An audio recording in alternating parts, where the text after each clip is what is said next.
न्यायालय का मैंने पूछा था, न्यायालय क्या होता है बताएगा कोई? आप समझदार कौन कौन सी क्लास के बच्चे हो? 11 11 12 के। तो न्यायालय का नाम तो आपने सुना होगा। क्या होता है न्यायालय में? न्यायालय में क्या होता है? न्याय मिलता है। बहुत बढ़िया। ऐसी ही जो उसमें उसका काम कम करने के लिए जिला विधिक प्राधिकरण होता है जिसमें तीव्र गति। तो आज का जो हमारा टॉपिक है, चलो डेथ हो गई, मैं नहीं चाहता हो किसी की, लेकिन हमसे आपसे समाज बढ़ता है। डेथ हो गई तो गवर्नमेंट का क्या काम है? 10 लाख रुपए देती है पर उसके परिजनों को।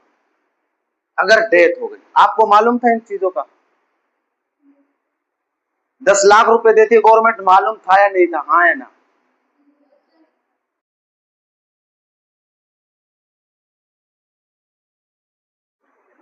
तो 10 लाख रुपए देती है, मान चलो उसकी कोई भी हाथ दे, कोई भी पार्ट डेड हो गया तो उसके लिए 2 लाख रुपए देती है गवर्नमेंट। और मान चलो कुत्ते ने घायल कर दिया, वन्य जीव है, कोई भी वन्य जीव, सांप से कोई भी गया, तो आप कहां पे शिकायत करो? उसके लिए 25,000 जो उसके खरोच चाहिए। तो अब कैसे आप इसकी, भाई ये भी बताओ कि कहां पे शिकायत करें, क्या है, कैसे मिलेंगे? ये भी तो आपका सवाल हो सकता है। हाँ, वन विभाग का नंबर है 1926। क्या है? अच्छा, मैं उम्मीद करूंगा साइबर फ्रॉड होता है। एक तो आप बताएंगे साइबर फ्रॉड होता क्या है, और एक बताएंगे इसका नंबर क्या है, हेल्पलाइन नंबर बताओ। साइबर फ्रॉड आप नहीं बता सकते? बड़े बच्चे हो, देखो उम्मीद लगा सकता हूँ। आप किसी, हाँ जी, हम्म,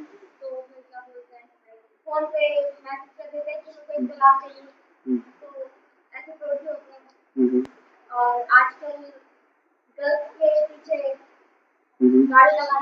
हम्म, हम्म, बैठ जाओ। देखो, किसी गर्ल्स के पीछे गाड़ी लगा देते हैं, ये ऑफलाइन फ्रॉड है ना? इंटरनेट कैसा फ्रॉड है? इंटरनेट पर पीछा करना किसी का, तो वो होता है साइबर फ्रॉड। मतलब कि इंटरनेट के माध्यम से जो आपके साथ कृत्य हो रहा है, बार बार मैसेज कर रहा है कोई आपको, बार बार, तो ये उस श्रेणी में आ जाते हैं इंटरनेट साइबर फ्रॉड के। पीछा करना, वो बार बार रिक्वेस्ट भेज रहा है, ब्लॉक कर दिया, फिर भी कोई और नंबर से फोन कर रहा है, ये मैसेज कर रहा है, वो इंटरनेट के माध्यम से फ्रॉड हो गया। आपके पैसे कट गए खाते में से, एकदम से पैसे कट गए, खाता चेक करा, गायब, पता नहीं कैसे गायब हो गया एकदम। उसी टाइम तुरंत 1930 पर कॉल करो। क्या है? 1930 पर।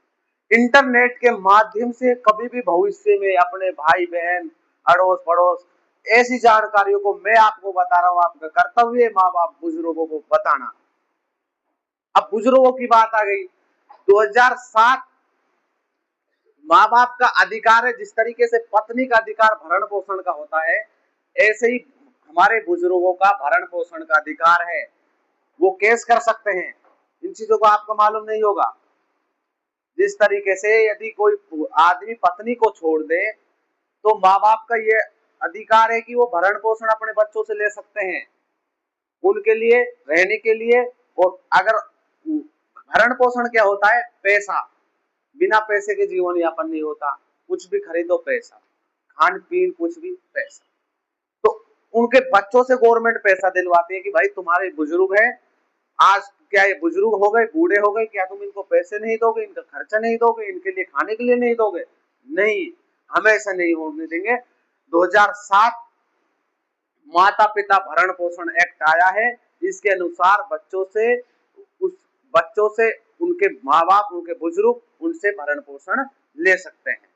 ये चीज किनको बतानी है? अपने बुजुर्गों को।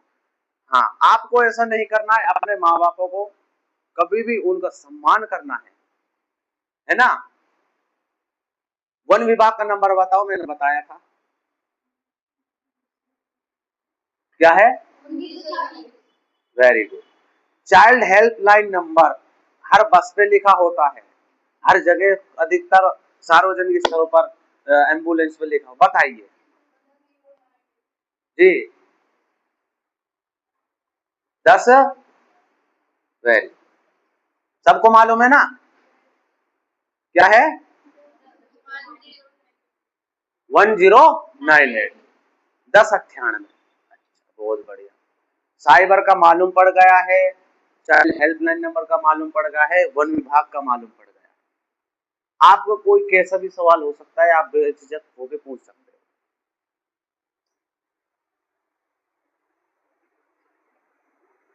कोई भी सवाल कैसा भी। तो मैं आपका ज्यादा टाइम नहीं लूंगा। पढ़ाई वेरी इंपॉर्टेंट। मैंने जो इंपॉर्टेंट जानकारी आपको देने की कोशिश की। बहुत बहुत धन्यवाद, आपने अनुशासन से बड़ी ध्यान से सुना। Thank you. वरिष्ठ नागरिकों के अधिकार, तुम्हारे दादा किस किस पे जिंदा है फिलहाल? दादाजी। तो हाथ नीचे करो। तो हमारे पूर्वज हमारे लिए बहुत सम्मानित आदमी है। इन्होंने हमारे लिए, जो हमारे पूर्वज जो चल चुके हैं, उन्होंने भी इस देश को अच्छे से सब बनाने के लिए कोशिश की है। तो उनके कुछ अधिकार है। आज मुझे इस मुद्दे पर इसलिए बात करनी पड़ रही क्योंकि इनको क्या कर दिया जाता है, जब इनकी अहमियत कम हो जाती है, इनकी संपत्ति को हड़पने लगते हैं और इनको घर से बेघर कर दिया जाता है।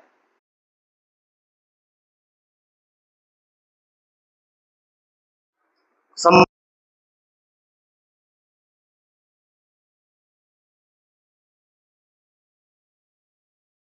हमसे आपसे समाज बनता है, इनको घर से बेघर कर दिया जाता है, इनको रोटी तक नसीब नहीं होती। ऐसा देखने को मिला है कि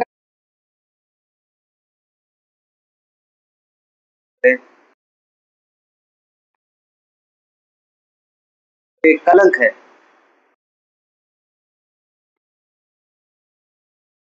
तो जिसमें बेचारे ऐसे बुजुर्गों को देखकर हमें भविष्य में अपने बुजुर्गों की, अपने माँ बापों की इतना सम्मान। कोई बच्चे थे, समझ पा रहे हो आप मेरी बात? मैं हाँ, तो थोड़ी सी मैं बात कर लेता हूँ। जिला विधिक प्राधिकरण की स्थापना 1987 में हो चुकी है और इसे 38 साल से लगातार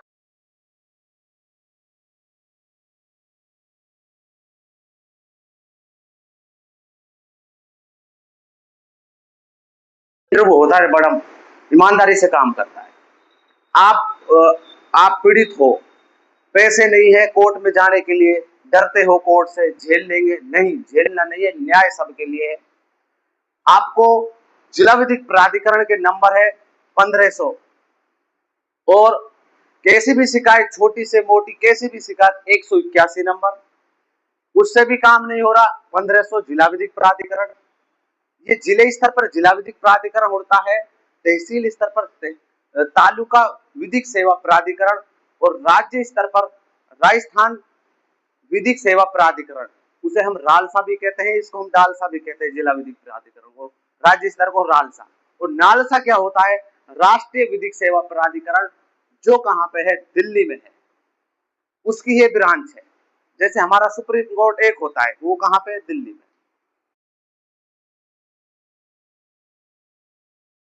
और अपना मुख्य राजस्थान का कहां पे है? जोधपुर में। उसके बाद अपन नजदीक के लिए जैसे दूर नहीं पड़े तो जयपुर में। ये अपने न्यायालय, और अपना पूरे देश का, भारत का एक सुप्रीम कोर्ट होता है, वो दिल्ली में। तो मैंने ये बेसिक बेसिक सी जानकारी दे दी। अब ये है जो, ये मैंने आपको ये लग गया है यहाँ पे प्राधिकरण की नालसा। इसमें क्या होता है कि वन्य जीव की वजह से, आज हम कोई वन्य जीव, कोई भी जानवर हो, उसकी वजह से इसने मुझे खाया है, कोई शेपर्ड की वजह से, टाइगर की वजह से, बंदर की वजह से, ये हमारे लिए कोई चिड़िया होती थी पहले, छोटी चिड़िया, अब वो हमें देखने को नहीं मिलती है। तो हम अपनी पीढ़ियों को ये बताएंगे उस टाइम ये जानवर रहता था लेकिन अब नहीं है। किसने खत्म किया? हमने। तो वन्य जीव प्रकृति की हमारे लिए बहुत जरूरी है। पेड़ पौधे रहेंगे, वन्य जीव रहेंगे तो खुशहाली रहेगी।